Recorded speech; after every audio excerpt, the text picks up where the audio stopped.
Yo, check pa kasi vlog. Good afternoon. Ayan, narito po tayo sa aming pinagmamalaking supermarket. Supermarket ng Naga City. Ayan o.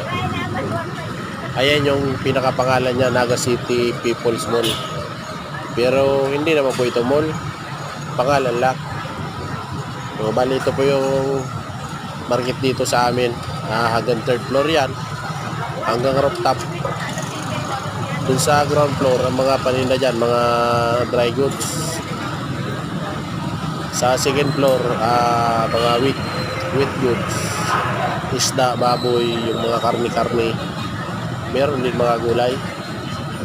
Sa taas, dyan ang bagsakan. Dyan ang bagsakan ng gulay.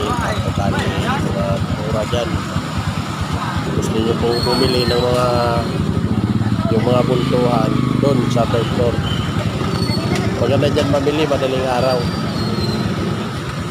mga simula alas 2 hanggang alas 7 ng umaga. Bagsakan po dyan.